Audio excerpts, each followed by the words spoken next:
So hello guys, this is another interesting videos on properties of determinants. My previous video we calculated how to get an inverse of a 3 by 3 matrix, and we saw you used Sarah's method to get the determinant. This carried us forward to see the concepts on determinants, how to get determinants. It's a very big topic, but the way I've structured it, I'll start with the properties of the determinant. So for this case, we are saying the properties of determinants. Let's explain that.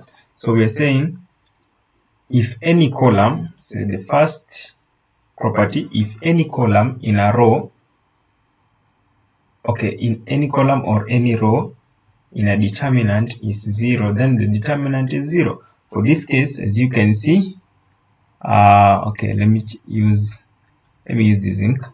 This one.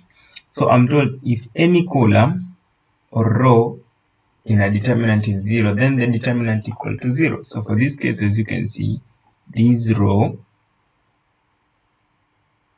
is 0. If this row is 0, automatically the determinant is 0. Maybe you can get that the determinant, if I multiply this diagonal, I'll get 1 multiplied by 0 multiplied by 6.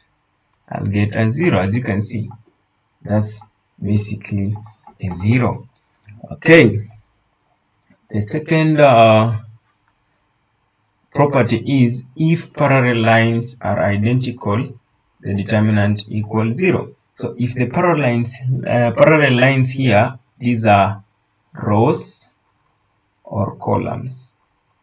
Okay.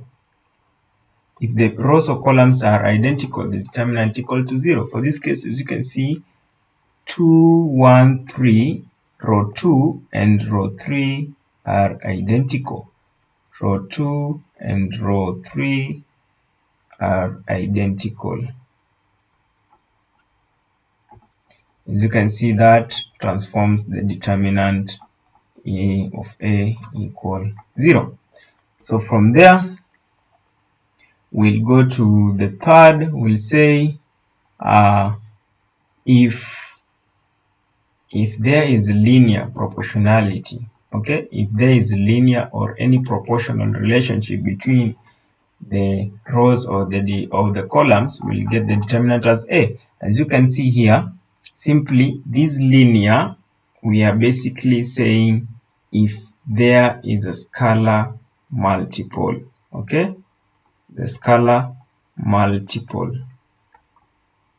So as you can see, row 1 has been multiplied by row 1 is simply I'll say row 2, it's simply 2 row 1. So as you can see, we have multiplied row 1 with 2 to get row 2. So simply, if you get a row has been multiplied by a certain scalar, a certain factor to get it. Say row 1 has been multiplied by 2 to get row 2. So that's if you get that, the determinant equal to 0. So continuing that, so if the rows and columns are interchanged, the transpose matrix is a symmetric matrix, no effect to the determinant. This simply means we had seen this once we were calculating the symmetry and non-symmetry matrix. So if we interchange the columns and interchange the rows, we get that A equals to A transpose. Automatically, we are not changing anything on the determinant. So these are symmetric matrix. So that's easy and trivial. So question number 5, we're saying if two rows or two columns are interchanged if two rows and two columns are interchanged, a negative sign is introduced to the determinant. So for example, so the determinant is not changing. If we swap, this is what we are saying, swapping.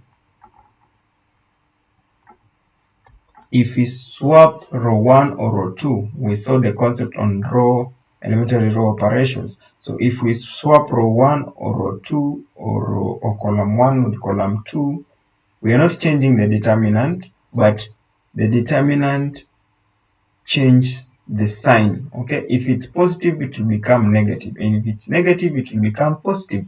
So for this case, as you can see, the first expression says, okay, the first matrix says this. So if we try to get this, we'll get the determinant as -7. Okay, for this case, we have interchanged this row to this part, and this row has came to this part. So as you can see, the determinant is not changing, but the sign changes from positive to, okay, from negative to positive. Okay, if it was positive, it will change to a negative. So that's simple. So another property is a singular matrix has a determinant of 0, and again these we had seen earlier in the previous videos. So the next video is the next property is, let A be this, and the determinant is the product of the diagonal. This is a diagonal matrix. Again, we had seen how, okay, what's a diagonal matrix? We had said a diagonal matrix is where it's a matrix where other elements are 0, but the main diagonal has elements or pivots in the leading entries. Okay, so in the leading entries we have A, B, and C. So simply to get the determinant is the product of the diagonal. Okay, so as you can see, this is something called RREF. So we'll calculate that. Stay tuned. Welcome to my channel. Those who are new, please like, share, and subscribe. Hit the notification bell to receive more content on linear algebra. So this is an interesting course. So far where we've reached is interesting. So those who are interested in ordinary differential equations, partial differential equations, and calculus 3, please check my YouTube channel, check my social handles.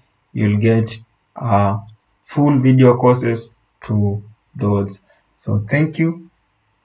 Have a good day.